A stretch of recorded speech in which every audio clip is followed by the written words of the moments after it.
What am I doing? Doing sweat equity? Yep. That is it. I heard about a guy, one podcast where his dad was like, fell off a roof, worked on an AC or something. He's like, that was my moment. That was it. Like, I can't do this. Yeah, definitely. I think there's something to say for on-site management, but it's just, there's no real excuse, but my excuse is that, labor's been a challenge. In that depressed old mill town, there's just not a whole lot of get up and go on the proletariat. Mm-hmm. And proletariat, the definition is only turning out babies. It doesn't necessarily mean your workforce. I don't know how I got co-opted, but I think it just means that stock that just turns out cannon fodder. Yeah. But it ain't there yet. And my neighbor, he's taken down a couple of these old shells, and he's like attending all the meetings where they won't where enterprise money concerns or development companies want to turn these old mills around. They're just big hulking structures with no windows, and I guess they either turn them over to industry as some kind of drone decoy that's pursuing this thing in Great Falls. But he spent some money on a feasibility study for like elderly residences, and he had shrubs drawn on an architect plan. Yeah. But I mean it's real money. I think Duke Power, that Whitewater thing is like 65 mil being put in it. Wow. So it's gonna be something. Yeah. But all that rain flooded it up, man. There was a bunch of water in the Catawba. I guess last year was pretty dry, but it wasn't this year. And have you experienced that? The original material was just heart pine, 5.5-inch lap siding. It was beautiful. Mm-hmm. But they just slapped some masonite. It's 12-inch masonite lap siding. That's cardboard basically on the outside. Yeah, but they took off the 6. They just went right over it. Oh wow! And put crappy vinyl on the soffits and fascia. Yeah, that's sad. It's like, why'd y'all do that? And let's see, I never experienced carpenter ants. Do you have those up there? Like people or like your hands? Carpenter ants. Oh, carpenter ants. Yeah, I've seen them. Yeah, those are wild, man. Yeah. Like a big ass lumbering, totally jet black machine. Mm-hmm. Destroy some wood. Do they eat fast? Yeah. Oh yeah. Did they need a water source? Did they go back down to? I think that's the thing. Is like termites need wet wood. I don't think the carpenter ants don't. I think carpenter ants just tear it up. You wake them up, you start cutting in the wood, and they're like, "What's going on?" There's no like urgency. What are you doing here, man? Yeah. But yeah, kind of peeling back the crud and kind of seeing the beauty of it. But I went up with the reason I fell off the ladder, we were going up with a front overhang. I'm going to put a deck and overhang. But yeah, I'm over it. It's just the thing that was right there at my feet. And he's like, you can go do this. I'm like, all right, I'll go do that. But it totally, and then I got the one guy who's over there now, who I found at Labor Ready. He's turning into being pretty good, actually. Shows up with his tools. I think anybody with a truck and halfway decent work ethic can do pretty good around here, that's exactly what happened. Couple pushing a lady kind of shepherding an older gentleman in a motorized wheelchair down the road for a stroll. They tried to engage us for work on their place. So I mean, I think it would happen if you had that persuasion. Yeah. To get in the manual labor game. But yeah, like the voice inside of my mind is like, this is not high level. This is not Yeah. high level deal making. Not my finest hours. But I like Well, I seeing hate the that. transformation, right? Yeah, it's fun. It hits that dopamine. Feels good. How high? He's always pushing that. We do those dopamine related tasks because it feels good. Yep. Cut the grass, paint the house, look at it, walk away satisfied. Yep. But I hate you did it, man, because that sucks. That sucks. Just a hairline fracture. 4 to 6 weeks. Tis Light duty. Tis a flesh wound. Yeah. I'm invincible. Well, that's, you're like, man, I'm a shell of what I once was. That wouldn't have happened until I was 30. So, you got any fires you want to share? Shit. Yeah, we're doing this punch list on this new house. We're finishing up. It's been a doozy. The tree hit? The tree hit, yeah. So I mean, new kitchen, new bath, new bedrooms. Like the whole west side of the house is all brand new, which is cool. It's easy to do a punch list there because there's no crazy stuff. It's all new stuff.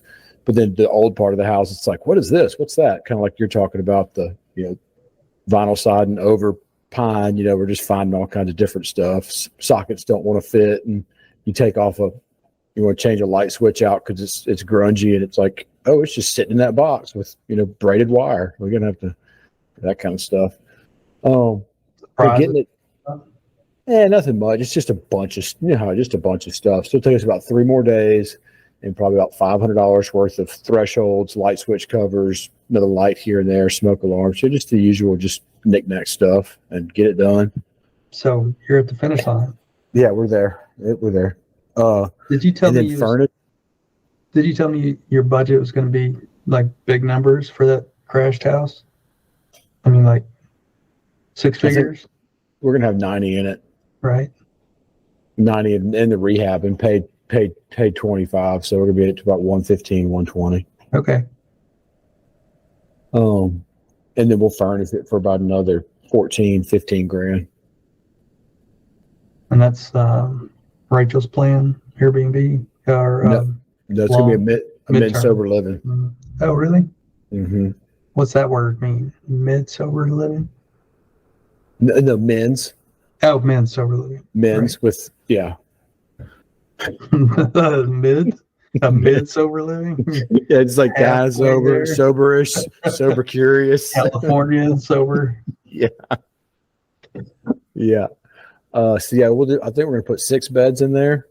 And rock and roll it, man. 2 to a room? 2 to a room, yeah. Mm-hmm. Yeah. These textile mill, for some reason, the housing was on a hill. I don't know if that was the reason how they got their power, because they was close to a river ravine that gave you hydroelectric power, but I don't think it was. I don't think it was. Somehow, Mill Hill is a word, and it's like a stereotype. You're like working class, and there's like white boy Mill Hill gangs. I mean, and I think quick to scrap is part of the lexicon, and it's like the rough side of town. You're on Mill Hill, and here, like, I moved right to it, And yeah. But it's right. It's central. They're always central to the thing. And I remember the Irish Channel in New Orleans. That was like, the Irish were not a well looked upon class whenever they're digging canals and, the early 19th century. But the gentrification, reigniting, coming back and coming into it. And I don't think they know that exists here yet. But in a couple towns they do. So I take that back. But along 77, halfway to Columbia, it's not even a thing yet. And I wanted you to remind me about that book that was kind of transformational to you, about this urban spread. I mean, it takes more of an investment to go back into the center, but it's just kind of worth it. Now, what was it called? Do you remember what that book? Strong Towns. And is that a negative connotation or? No. What does the strong imply? Healthy, resilient, built to withstand change. And is that rallying around the center? So the concept's kind of like if you look at like old photos, if you go look like just any town USA, the picture of it from 1850 is like train track and shack next to train track, and then there's train track, shack, and another shack, and then like 20 years later, there's like train shack, train track, bank, leaning shack, and then anyways, everything just gets built up right there. But there's finally. And you fast forward like the first 50 years of kind of development, and it's just a row of like 2-story buildings that are pretty much going to be there for the next 150 years, but they'll be different things. The bank will turn into a hotel, the hotel will turn into a restaurant, the restaurant turn back into a bank, the bank will turn into a bar, and it's just like the apartments, and they keep changing things out. They keep rebuilding things. Keeping the bones the same because they're built well, but they repurpose the build. It's right there by the train track. And then cheap money comes along and it says, no, we're going to go build the Office Depot that looks like an Office Depot. It won't ever be anything but Office Depot, or Taco Bell won't ever be anything but Taco Bell, because we have so much cheap money and so much cheap land. We just start spreading. Yeah. And so that's all fine and good until you start thinking about what the urban sprawl is you've got roads and sewer and water line and power lines that you literally look at the tax base and you got to divide it by the mileage, like how much mileage it is. And so where you might have, one person can pay for, 100 feet of plumbing somewhere, like in the city. Now it's going to take, one person's going to have to pay for 1,000 feet because it's going all that. And so it's just that the infrastructure can't be paid for. The initial building's cheap, but the ongoing, all that stuff. The hidden costs, basically, to the tax base. Yeah, and so we're building these things and we're not thinking about what's this cost to maintain it. So it's not just now the citizens got to pay more because it's going farther, but now we've got to have more workers. So I mean, our tax is this death spiral is what it is. It's not like a bad thing, it's a horrible thing. So like Flint, Michigan, Jackson, Mississippi, they're not wrong. They're early. Like St. Louis, it's happening everywhere. It's going to happen everywhere. I mean, New Orleans is happening right now, where all the money runs out, tax base runs out, this infrastructure just can't be maintained. And once that happens, so that's the strong town concept. Come back to a center, stop sprawling. I mean, we're seeing it just in Mississippi right now. We're like the newer places, Brandon, are now like not as cool and nice, and everything's going to Madison. Well, Madison just got one up. Gluckstadt just went beyond it. And so it's like, it just continues to happen. In the cool factor or swank factor? Just in the distance from Jackson factor, get farther away from Jackson, but still close enough to, so the guy's like, hey, that's all fine until, this money's running out. We got this deficit. We're starting with T's now, like we can't just keep running up these, trillions of dollars of deficits to go build highways and, interstates, water lines, whatever it is. So, the hope is that things will come back into the middle, but I don't know if that'll really happen, honestly. Seems like I think some municipal people and politicians probably just start counting property taxes. I'm like, yeah, that's great. They may not even be aware of it. I don't know.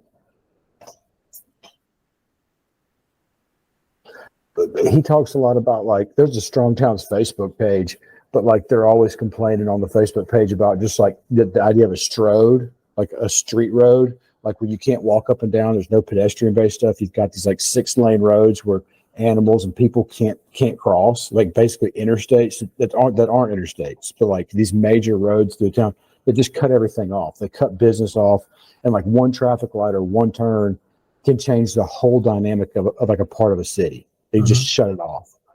Um, anyways, it's Do they just offer an answer? I mean, somebody's got to take some political will and the reinvestment. It's going to be more expensive to develop and create some density.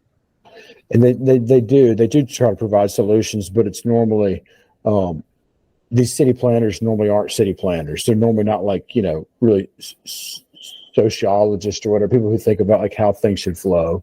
They're normally just, put up a traffic light and widen the road. He talks a lot about like, this idea of, widening roads and making more roads, and how we somehow we've figured out that like saves time and therefore is more efficient. Like, that's ridiculous. Like, so, like, people should just hopefully work where they are and not get in the car because they're traveling, now 2 hours instead of 3 hours. That saves money. It's like, that's ridiculous. And that's how the government's always justified doing this new project, this new thing. It's like, we're going to save money. We're going to save time because we're cutting the traffic down from, 4 hours to 2 hours. I don't know. I guess what I like about it the most is just realizing that these places that we're seeing failure aren't bad places necessarily, but it's going to happen pretty much everywhere. Things are always going to want to go to the newer, nicer, and eventually that's going to stop because, like, right now we're seeing it right now. I mean, they're building for Mississippi. It's expensive as heck, like 2,000 square foot houses that are selling for $600,000. An average Mississippian can't buy that. Like, I mean, the cost of construction is just overwhelming. Yeah. It will stop at some point. They're going to have to repurpose stuff. To bring affordability in, start creating smaller footprints for residential purpose. Yeah, I mean, we're seeing it right now. Where Jackson's talking about letting mobile homes come in. I mean, they're letting mobile homes come into a city.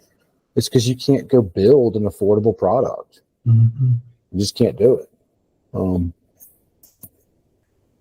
I can't wait to see what the AI transformation does for this low-level type jobs that are going to get.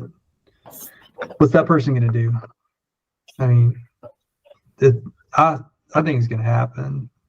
I mean, people that take notes and memos. I don't know how many jobs like that there are, but I can just see them getting taken down pretty early in the iteration. I don't know. I've heard a pretty good argument for, like, we think about the new technology is going to decimate jobs, but that's always happened. Whether it was the machine gun or the spinning jenny, mm-hmm. or the steamboat, like technology is not new. There's always been technology, and it's going to destroy and create jobs. The spinning jenny, they produced the people to take it out, but just created a boom. Remember that podcast? Kind of went the wrong way for some folks. We're gonna need more people. We need more. Yeah, I guess you're right. There's the two sides of it. I mean, I'd love to see fast food restaurants just be dominated by robots and kiosks. I mean, who wants to do that job? I'm telling you, I gave my Rallies to go order when we went to Christmas in the Oaks at New Orleans. I gave it to a robot. Yeah, and it was a damn sight better than my previous experiences at Rallies. Yeah, it was. Did you say without pickles? I said yes, I did.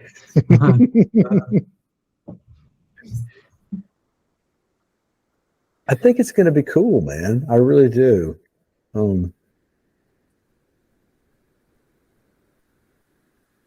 I think if we're looking at headwinds that are going to hurt the economy or hurt people as a whole, I'm not sure that AI is on my top of my list. Yeah, let's hear it. Over just like, food shortages, weather patterns changing, the drug problems that we got right now, the cartels taking over, forcing immigration. I mean, that whole immigration mess right now is just a cartel problem. Like, that has nothing to do with people wanting to leave nice places. That has people needing to leave, like, cartel, drug, crime-fueled, dirty government places. Yeah. So they're coming here. I think they just all glom on and push over any kind of physical barrier. They're like, no, we're coming. Yeah. Like just I don't really understand that, honestly. I don't understand. I mean, like I'm not a wall builder. I'm not pushing that real hard, but I don't understand why there's not one. Like, I don't understand, like, what are we, like, we just shut it down. Like, I don't understand coming over. Like, we've let something like Denver's got like 40,000, whatever they're called, refugees or whatever. They just showed up there in the past couple months. It's like, how are you gonna let 40,000 people across? Like, that's not an accident. Like, someone's allowed that. I don't understand. If you don't have money or a visa or family, like, what are you even doing letting them come over? Now, maybe I'm cold blooded. I don't know, but I don't really understand it. well, I think that's going to be a bigger challenge. Social net. I mean, what's that? It's going to burden the social safety net at the very least. Yeah. And I don't get me wrong. I love immigration. I think we should do more of it. I just don't think it should be a problem. I think we should organize it and we should do it right, or it shouldn't happen. But like this whole idea, like we're putting them on a bus and we're sending them to New Orleans or New York. Like, what is that even? I can't fathom just the idiocy. Like, what is this crap? Either register them, send them to a place, let them do it right, or don't let them across. I don't understand the in between. It seems like manufactured. It seems like, I don't know. I mean, we're in a populist phase. I mean, the political cartels, they don't want to communicate. It's all like theater. I mean, I think that move to send those people to Martha's Vineyard was just theater. Yeah. I did speak Spanish, but now I speak Portuguese because that's what the workforce speaks up here. Oh.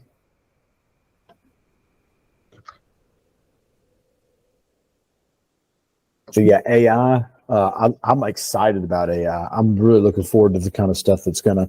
I think some of these companies that have Chat GPT and Bing. I think they're gonna have some headwinds fighting off these lawsuits where they're just stealing people's stuff, and just reprinting it, reusing it, even if it's just the context of something or kind of. But you can't do that. There are laws about that. So I think there's going to be a lot of those kind of issues.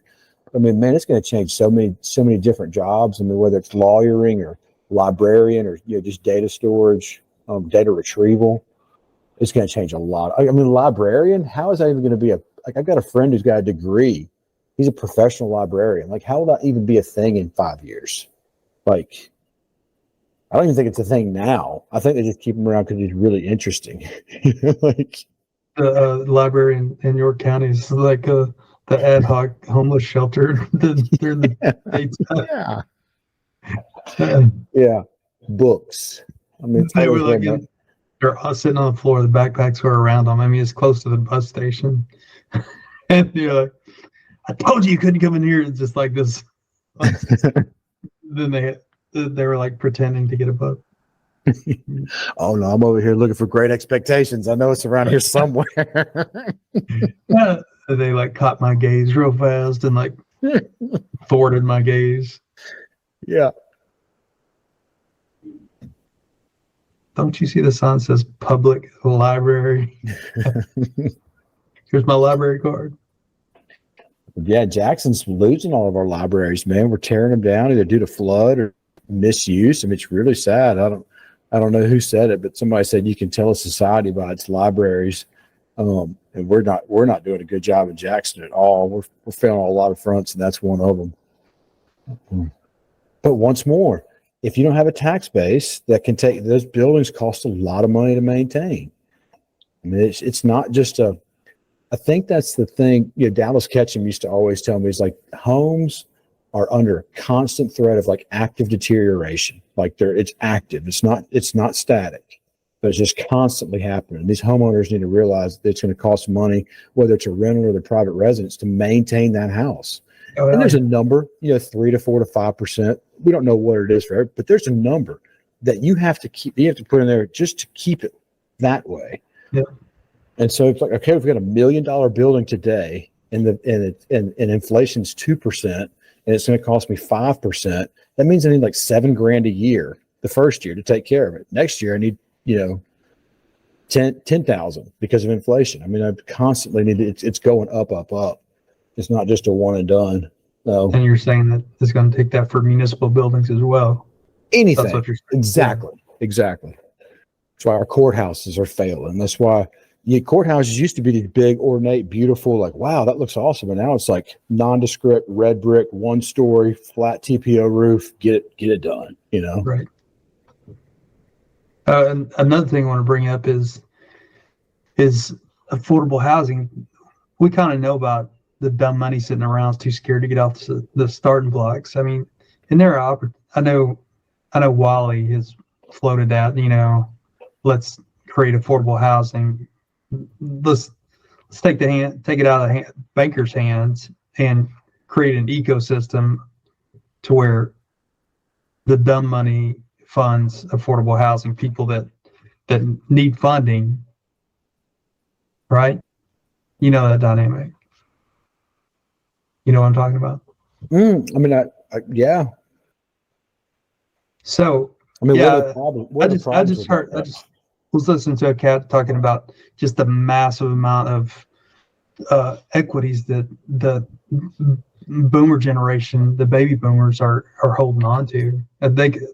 This cat said that if the boomers sold out of the equity markets, they could crash the stock market. They're holding up like 80% of equities is held by people in that generation. Absolutely. Yeah. So I'm just wondering if there could be like some kind of propaganda machine that got them to invest in their fellow man or the next generation to like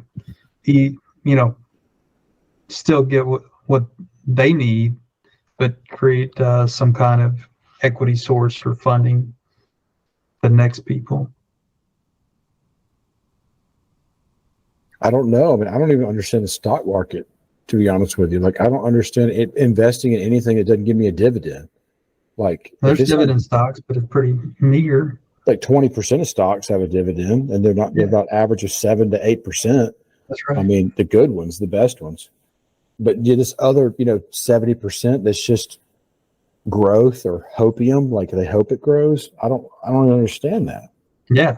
I mean, the good portfolios can expect like a 5% year-over-year return. Yeah. Not return. I guess it's a return. That when you unpark it, when you take it out of there, you got to pay taxes on it in whatever stage of life you're in. Yeah. But yeah, it's like betting on the orange juice, not the orange. Yeah. And that was McElroy's, that was his thing saying with Bezos in the real estate game, he's taking the last investment, real investment for the common man. I mean, what's his angle? What's he really trying to do? Is he trying to be helpful? Is he really trying to take over the world? And I just think it's a real asset class that has a bunch of room for him to get involved. And you put your $100 up with, I forget what it's called, Bezos's Hope or Horizon or whatever, a real estate fund. And yeah, they're buying a ticket to rent forever. They're gonna put their money in these funds, and then they're never gonna be able to buy a house. It's what it's gonna be. Yeah, they've made a derivative out of his fund. They contributed to his fund where they get no tax advantages of, I think, real property ownership, like depreciate. I don't think they get depreciation or anything like that. It's a derivative. It's a piece of paper on their returns. I don't know. So I think the new crowd needs to get off TikTok and, bear down and get something, go out as far as they can stand or get in as close as they can stand to some kind of center, some kind of transportational hub with a tax base, with schools for if they're going to have kids, and put down some money on a house, to be real honest. Yeah. I mean, that's what built the wealth, is that one day you pay off your house. I mean, that was the dream. One day it's over. You torch your mortgage certificate. So yeah, migration and the millennials, I don't know if they're focused on home ownership. I'm not sure. Like, I think they should be. I don't know if they're aware of the stakes that are in motion. And that's the appeal to these companies that let them buy a fractional portion of something. Is that they don't want to go buy a house. They don't know where they want to be, but they want exposure to real estate. Kind of like a Bitcoin ETF. Like, I don't want to buy the coin. I don't know how to do this. I don't know where I'd store it, cold storage, wallet, online, whatever. But this ETF that I can get on Robinhood, and so they got exposure. But once more, it's a derivative. It's not the thing. It's not the gold. It's not the miner. It's a stock about the gold and the miner. So I don't know. I was thinking about something the other day, though, how, like, thank God we're not all kind of going to the same beat. Like, because we need tenants. I need traveling salespeople. I need people that are in between homes. And our sober living houses require people that are trying to get sober at the beginning of a new stage in their life, very late in life. And how it's like, I don't know. I used to run around and tell everybody they need to invest in real estate. Like, you got to get in real estate. You got to get in real estate. And after doing it for a decade, I'm like, I don't know, man. Do whatever you want to do. Like, yeah, right. It's probably going to eat you alive, honestly, because you got to be crazy. You got to be crazy to get 2 million into into one. Exactly. Yeah. I mean, it's tough. It's hard. And being an asset owner, being somebody who actually has, like, I mean, like, I sleep pretty good at night, but still, man, I mean, I got a lot of debt. I got a lot of people that depend on me. When the power goes out or the water goes out and I can't control it at all, I still get those calls. I still worry about those people. When a hurricane's coming, I know you're like, oh man, you can't stop the hurricane, but that doesn't stop you from caring about those people. And that's a lot of pressure, dude. And people don't think about that. They shouldn't think about that. They should, it's a different breed of person.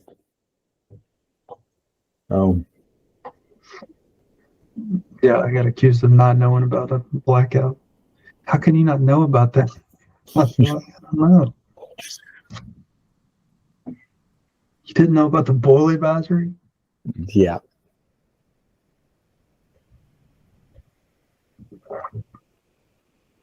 Yeah, I had to go to urgent care. Not satisfied. I was like, I'm sure I was a dick. Like,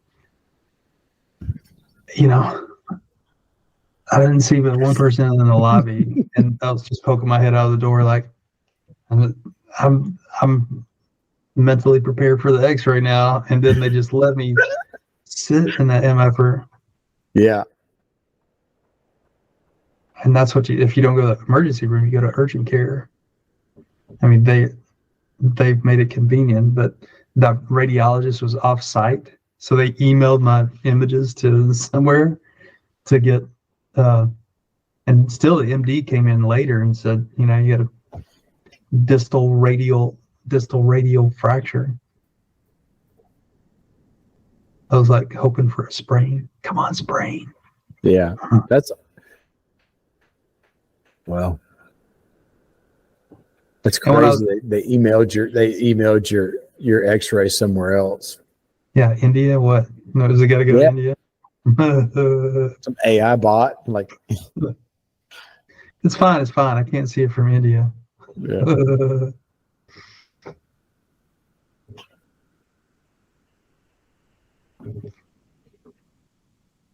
So I think that's the realization on anytime I go anywhere. Like, I always feel like insurance claims, like anything, health, property, I'm in the back of my mind, it's like, you're just one step above being totally on your own. Mm-hmm. I really do think that it's, I don't know how it used to be, but I definitely feel like it. I'm going it alone without some big time being employed by some big corporation who's got network advantages, but I guess that's what I've chosen. Well, how's your New Orleans stuff doing? Fine. And do you get appliances worked on anymore? Yeah. There's a couple of these people that have you went through a lot of appliance repairman? Or is it warranty? We got one company that's doing some decent stuff, and I hate it, but we give it a shot. We do. Do you get 5-year warranties on all your appliances? Mm, we normally do. Yeah, the new stuff we buy, but I mean the stuff that's getting worked on is normally pretty old. Normally not under warranty. And what kind of charge is he charged to go even look at it? Yeah, he's charging $100 to change out a motor or something, a belt on a washing machine. The refrigerators, I'm not really repairing refrigerators. Normally they last until they crap out. It's normally washers, dryers, hot water heaters, and stoves is what I have the most problems with. And the Korean or other stuff, have you got one of those? Have you ordered an appliance off of Amazon yet? Mm-mm. I got an ice maker off of Amazon with a warranty. And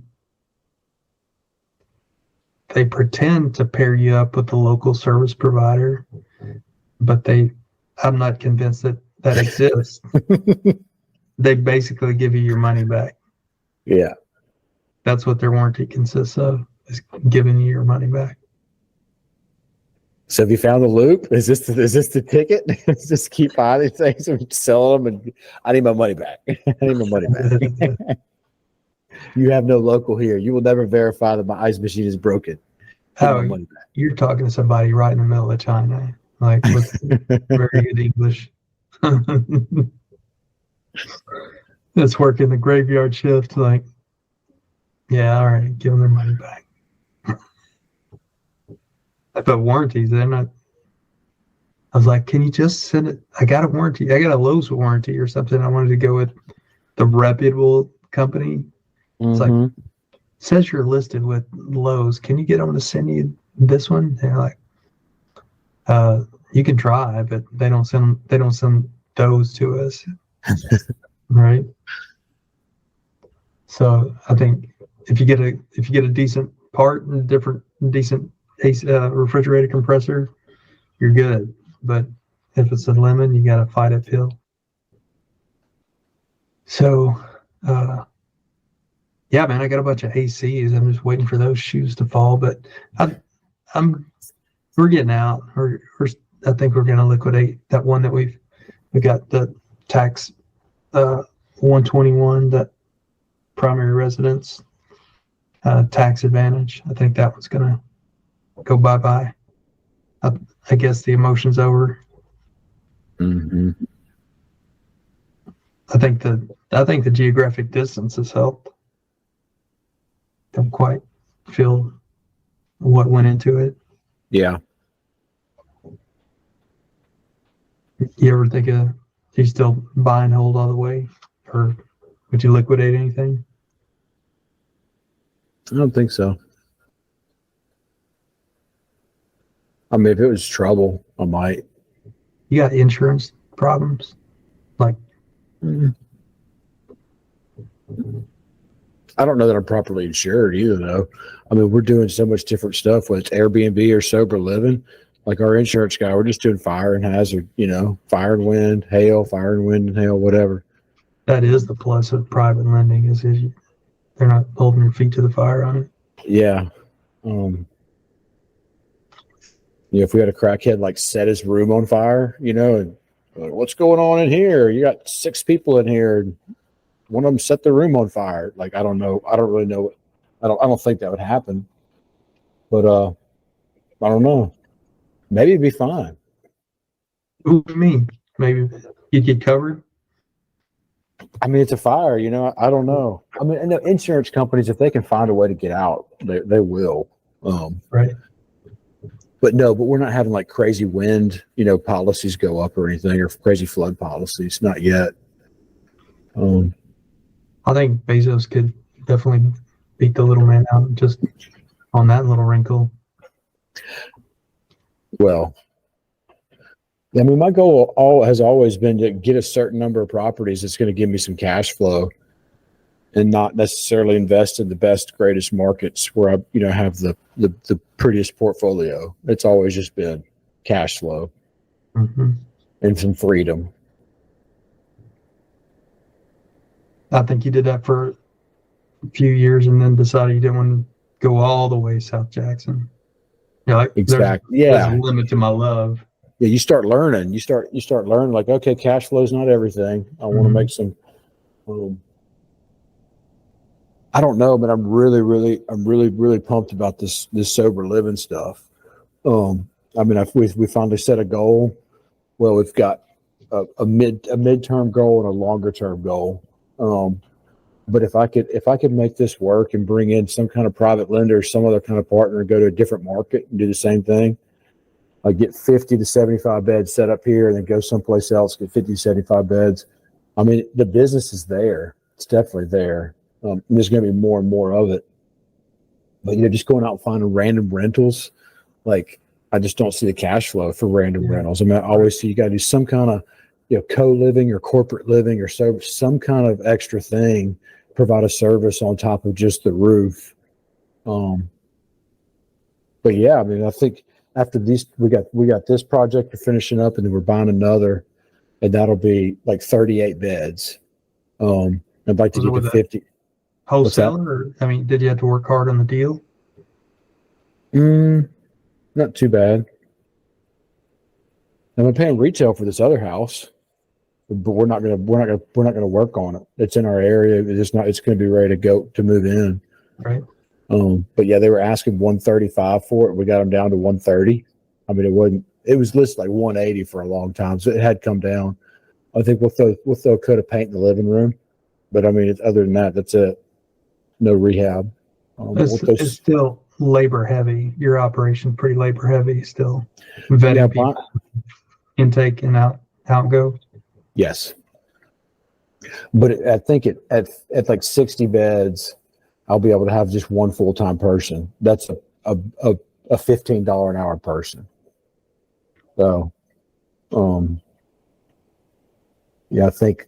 Where are you now? 38 beds. And you really ramped that up inside of what, a year and a half? Not even a year. That's amazing. Yeah. And we haven't even done the things I thought I was going to have to do. I thought I was going to have to do outreach, like go to these different treatment centers, talk to these people. Like right now, they're calling us, the few local places. So it's like, man, I could go get 10 houses and do outreach and get people to come in here. Outreach meaning go to like Mendenhall has got a treatment center, but there's no sober living down there. So go down there and talk to them. Like, hey, I want to talk to your guys, and pass out some pamphlets, tell them who we are, show them the cool city life, and bring them up here. Let them come for 6 months to a year and get on their feet. Because what are they going to do in Mendenhall? Go hang out in the meth trailer? There's nowhere to go. So go out to these places where there might be a treatment center, but not a big urban kind of setting, and bring them into Fondren. There's jobs, transportations, all kinds of cool stuff. Is Jackson unique for that operation, or just being kind of not super expensive yet having some? That's what makes it work. Yeah, I mean, it's that gray area neighborhood, the transition neighborhood. Yeah, where there's the jobs, the cool stuff. I mean, kind of where you are is that down in New Orleans is the same kind of thing. I mean, not super just super nice, but not gangster either. I mean, it is nice. It's amazing. But it's not magazine or whatever. It's not crazy stuff. There's got public transit, public transportation, jobs, near some hospitals, near some AA meetings. And then away from people that are like super, like NIMBYism, the hardcore Heathers or Nancys or whatever the fuck they're called, like getting away from them, because they're going to complain about anything, oh my God, did you see their pants? Like even if you're doing everything you're supposed to be doing, they're going to complain. So just getting away from them. And Fondren's perfect for that. Jackson's perfect for that. So I was thinking about Coeur d'Alene. I think your friend was up there. It's like, it'd be worth going and seeing.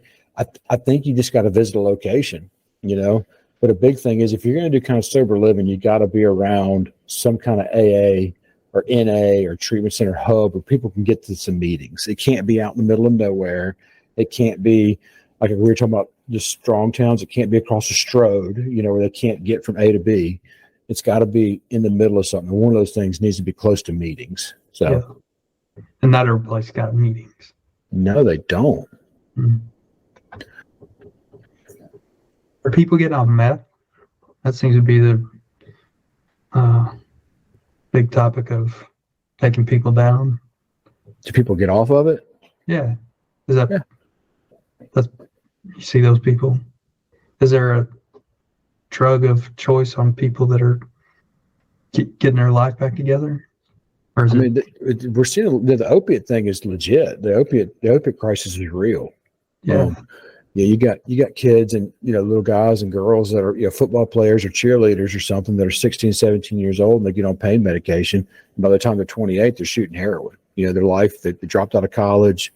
They don't know what happened. And if you start talking to them, it's like, well, yeah, I was playing baseball, or I was working with my dad and fell off a ladder. You know what I'm saying? Like those things happen. You get on pain medication and then the doctor gives you, a year's worth because the pain persists for some reason, and they cut you off. It's like, well, what do you do?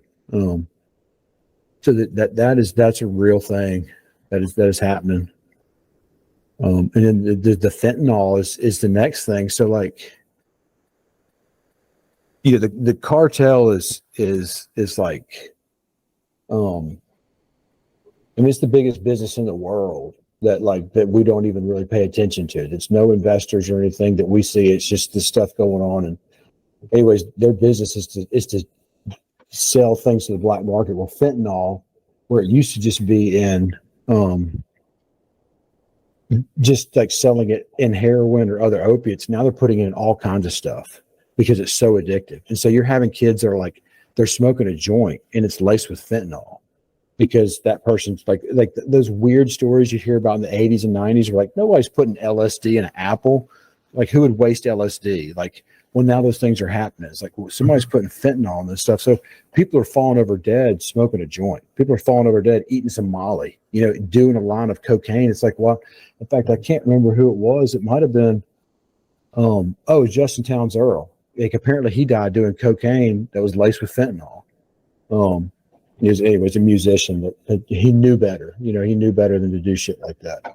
So you're seeing this weird stuff in other drugs, and it's just it's fatal. Pandora's box. But yeah, that's all under the opiate flag to me. Is that the king? It should be, but people are dying. They don't think they're even doing opiates. They went to a rave and they wanted to get some Molly. And the guy who was pressing the Molly put fentanyl in it because fentanyl is so addictive. He knows you're going to come back to get some more of that. So that's the scary thing. But you wouldn't. So opiates are your biggest customers. People trying to get back on track. It's pretty big. Yeah, it's probably over half. I mean, you still got 20% of people are just still good old fashioned alkies, just alcoholics. You don't see a lot of them. But there's still those people out there. I mean, I had a guy that was just drinking straight hand sanitizer, man. Like, what are you doing, dude? He's like, it's great. It's cheap. Oh, that smells fresh. Nobody ever suspects anything. Just walk in and take their damn hand sanitizer. Well, when COVID came around, they just started putting these gallon jugs everywhere. Yeah. So he got a hold of it one time. He freaking likes it. But I mean, he's not smoking he's not doing any heroin. He's not smoking any crack. He just wants that hand sanitizer, dog. It's like soup. It's like chia pudding. So you still see some of those guys. I think my new friends, they seem to manage their addiction. I mean, but they're high all the time, and it's like, how long you been awake? About 2 weeks. And you're like, what? 2 weeks? Yeah, man, I don't even want to go. Meth is the thing here. That's the thing to do. Mm-hmm. Cheap, long, burning. That's a performance enhancing drug. I mean, that thing was created during World War II to get everybody jazzed up. Go out there. We're going to take over Poland. Yeah, drive that plane into that aircraft carrier, man. Like, just fly 14 hours and then go. I think it was Japan that created it, but Germany definitely got the news. Perfected it, right? I mean, but it was a performance-enhancing drug. It wasn't a fun drug. It was a thing to make you, and then the derrick hands and the truck drivers and everything they found out. I was like, dude, I can make, this is part of my resume. Like, I have to be able to stay up for 20 hours and get to work. And they can do it. So. And as far as your knowledge, are those things as addictive as opiates?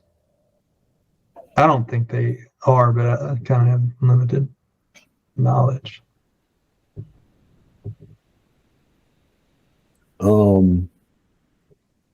It's really interesting, man. Like, if you'd asked me like 5 years ago, I would tell you that certain drugs have a certain level of addiction. Like alcoholism, maybe like 10 to 15% of people. Speed, maybe like 40 to 50% of people get addicted to it. Like opiates, I would say that 80% of people that take opiates are going to get addicted to stuff. But now, like, having been around, actually learned about it, and seen some research, it's pretty much all across the board. Like 10 to 15% of people get addicted to stuff. There's plenty of people that go in, take fentanyl in the hospital, or take opiates in the hospital and go home, and they're done with it. It's just a wrap. What really causes addiction is underlying trauma. There's some kind of pain going on there. Yeah, and so the addiction pops up in all kinds of things. It comes up in shopping, comes up in sex, comes up in opiates, comes up in alcoholism. It comes in whatever we get our hands on, and it's kind of the soup du jour that we kind of enjoy. But the real thing is this pain, and it's like we're trying to cover it up. And so 10, 15% of people might have that pre-existing pain, and so they keep using stuff. But so I mean, I'm learning still. But that's a prerequisite kind of trauma, real or perceived, or for real addiction. I mean, yeah. So this guy back in like, I think it was early 2000. There was this concept where they would, or this experiment where they take rats, and there's a commercial.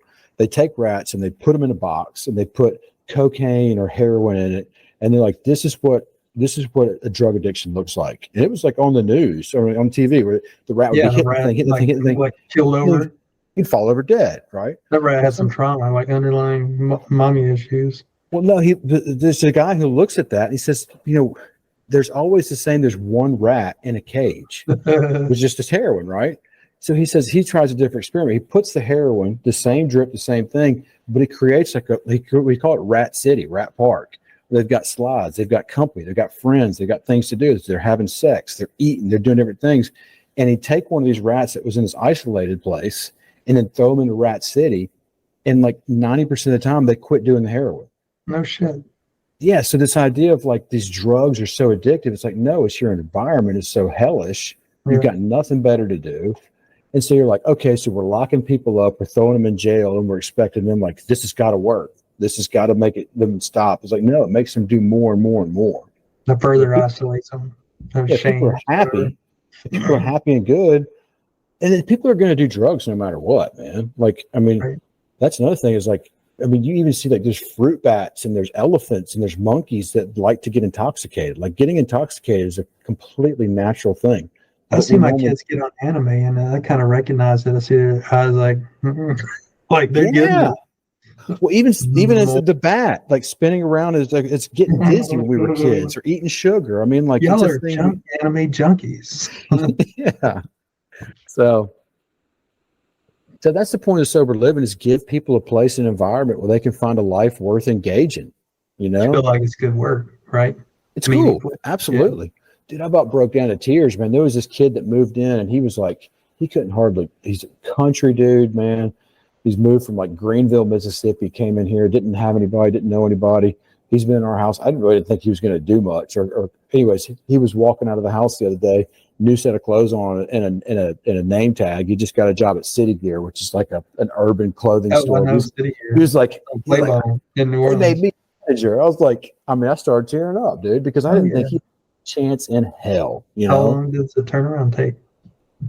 It's probably about 3 months. So there was a month of just like him and I've been picking him up, taking him to his doctor's offices and doing some small stuff with him. And it's hard to understand him, but like slowly we get a little more articulate. He's on time a little more. Now he's got a freaking job. This guy's been just sitting in a trailer out in Greenville drinking for the past 15 years.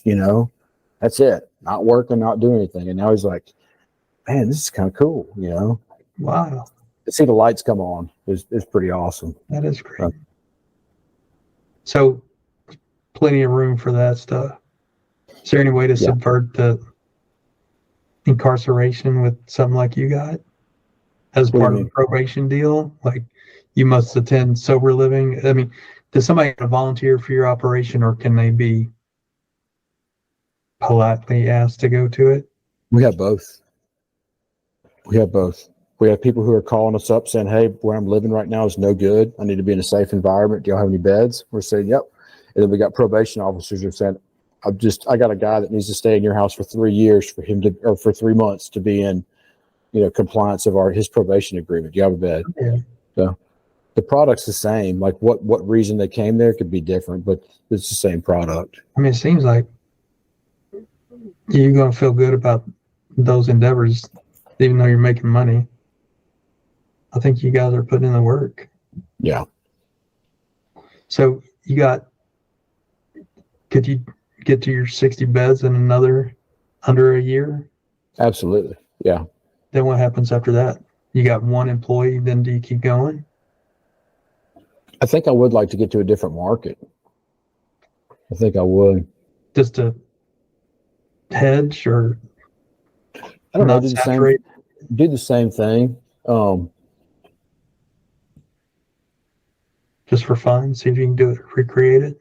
No, not necessarily for fun. I mean, you got to do something to be engaged. I don't know. I do know right now that I was listening to a guy who was talking about success, and he gave a mathematical equation. He said, F times E equals S, and the first F is your focus. The second F is your faith in yourself to produce it. Not faith in the thing, but like faith that can this thing work? And then E is your effort. There's like, if you say you're going to put 50% of your focus into something, of all your available focus, you're going to put 50% into it. And you've got 50% faith that you can do it, and you're going to do 50% effort. He said, you always just hang it up, because you got a 20% chance of hitting your goal. Like, 50 times 50 times 50 is not, it's 20%. It's horrible. And what's the equation again? What's the math? The I don't know if it's F times F. F times F times E equals S. So it's your focus times your faith in whatever endeavor it is times your effort. And then focus and effort are different. I can focus on something but kind of lacklusterly approach it. Yeah.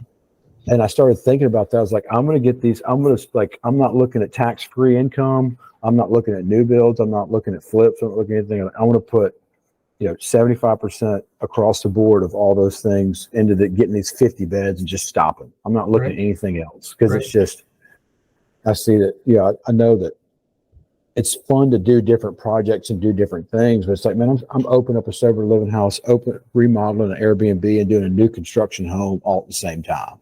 It's like, man, my focus is it's all real estate, but it's like, and as soon as I had that clarity, it was like, okay, that's it. That's what I'm working on. When did you get that? Since last time we talked? Yeah. Yeah. Well, you and I, we got turned on to, so listening to Larry talk, that video you shared with me, it kind of drew me back into the Cameron Herold's vivid vision concept.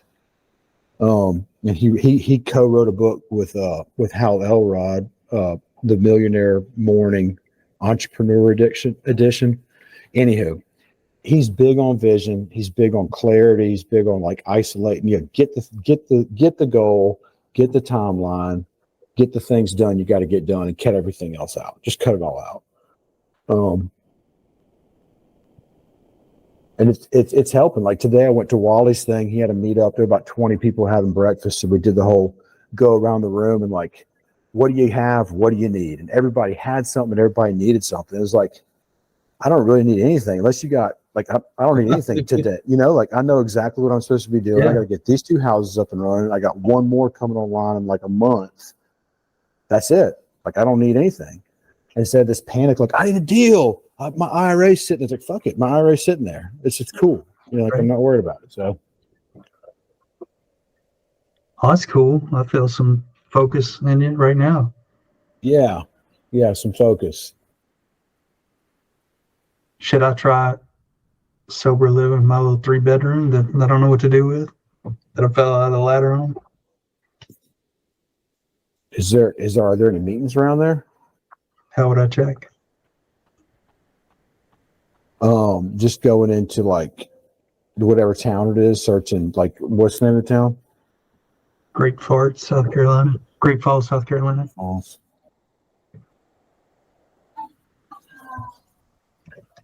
Falls.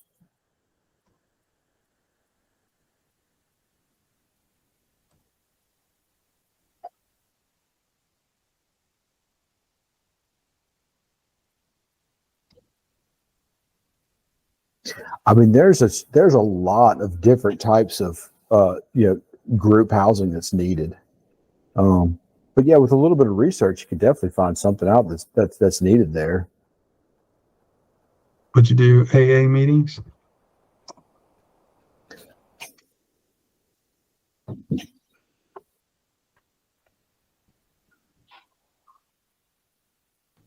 AA meetings near me is on the quick search, whatever. Mm-hmm. I don't know. It looks like over in Chester there might be one. Al-Anon. Where is number 4 Underwood Avenue in relation to where you are?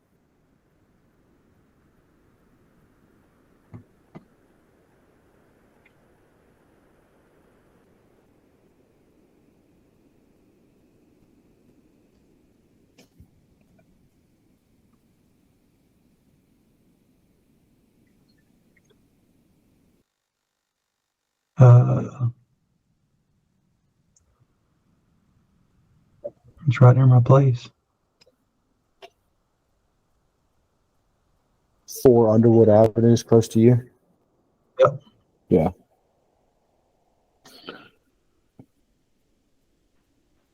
Go talk to him and ask. Yeah, you can go ask them. You can go to a meeting and just say, "Hey, man, does anybody here have a sober living house? You know of any?" Oh, I'll try to find some treatment centers that are around there. Yep. I could write you a list of like check these 3 things out. Like look for drug and alcohol treatment centers that are in a 20-minute vicinity of where you are. It definitely work. I would try something with you. I don't know if you got a business model with partners. What street are you on? 7 West Jefferson.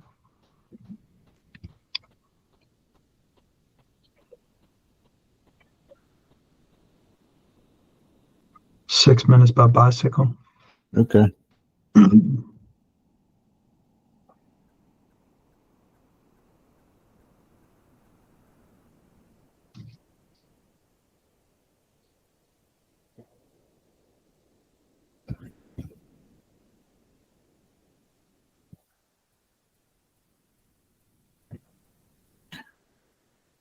So Redeemed Christian Recovery.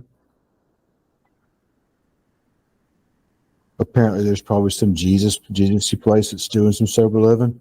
I might go by there and ask them like, hey, is there anybody doing like non-affiliated sober living around here? Is there anybody doing anything else?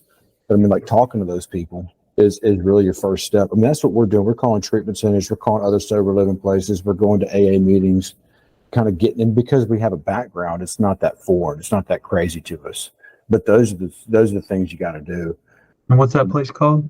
I mean, I'm going to be in town. I'm just saying, it's saying Redeemed Christian Recovery. It's a nonprofit in Chester County, South Carolina. I don't even really know. I mean, But it's the address the is county. Huh? That's the county. The address is 3265 Ridgeway Road, Great Falls. Yeah, it's a pretty sad looking building, but whatever. Might not even They be got a there. new sign, huh? It might not even be there anymore. That's what the sign says. That's on there. Yeah. Redeemedcr.org. But yeah, dude, I mean, I could make some calls, like maybe call the county there and see, like, is there a drug court? If there's a drug court, do you have any people who are looking for sober livings? You know?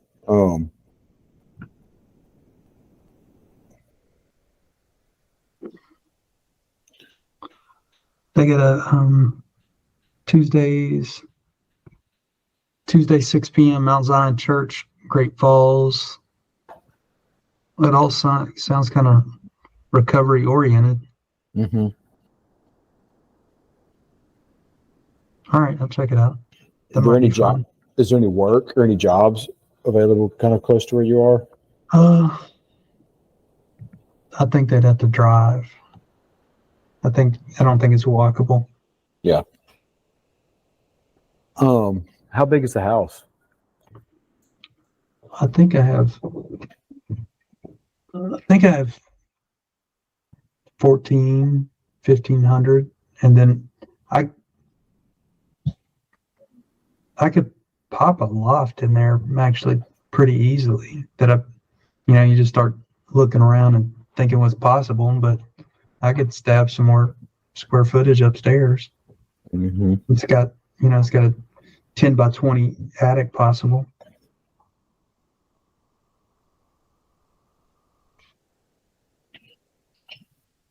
The kind of secret weapon that we have and we're trying to cultivate is what we call a house manager or a house liaison, but somebody who's got some common sense that really wants to do the deal, that likes recognition, and is willing to kind of be the sheriff of the place. And that's the big thing, is finding somebody that's got some sense that can kind of hold it down, knows how to dial 911, knows how to give a urinalysis exam or a call when the fur hits the fan. So that's a big part of it. Once you have that person, it's really, really easy. Huh. And you give them a discounted rent. Like a leader that they can call around and bring some more people on that they want. Yeah, you give them a piece. You give them free rent. You give them a gift card, or discount. I mean, a lot of these people just want to do it for recognition. Honestly, is what we're seeing. It's not necessarily a money making thing. It's just they've never had anybody say good job. You're good at this.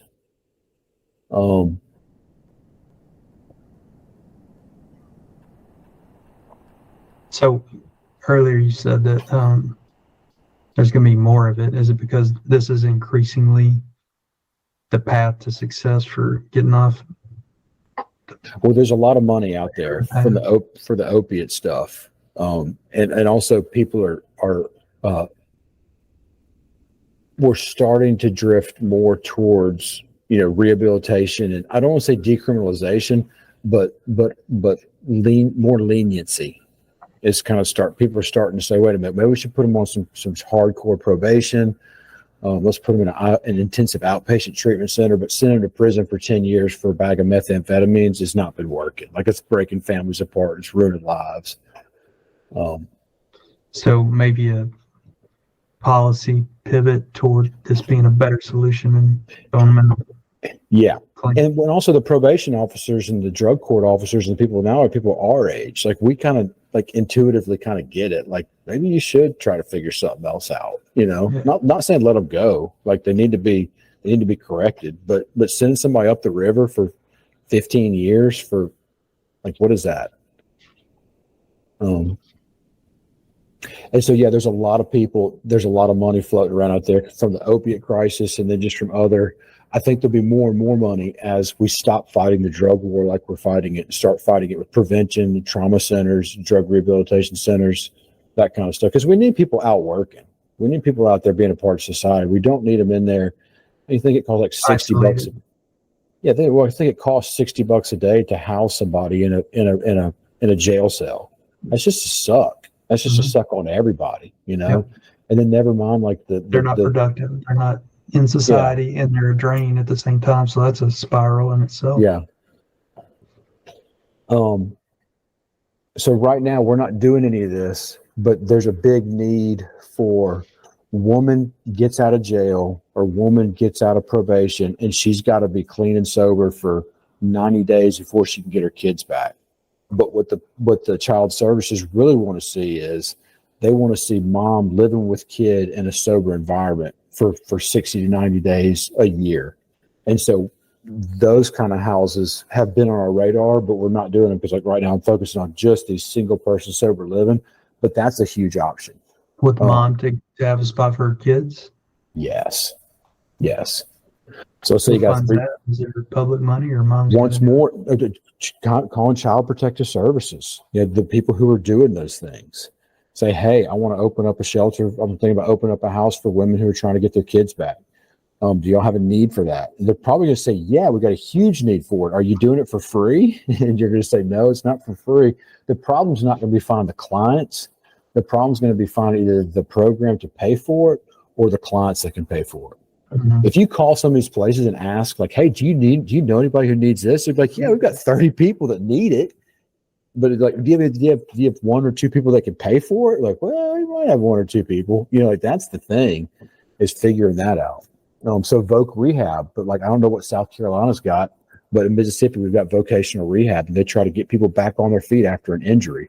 Well, because addiction is a disease. The AMA, the American Medical Association, sees it as a disease. If you go through a treatment center and get diagnosed with it, you can get some of these subsidies. So like 30-40% of our people are getting paid through Voc Rehab. We got to deal with the government to do it, but they're not paying for it, and we're getting paid. So. I like it. I mean, it's a little more exciting than monthly rent. Yeah.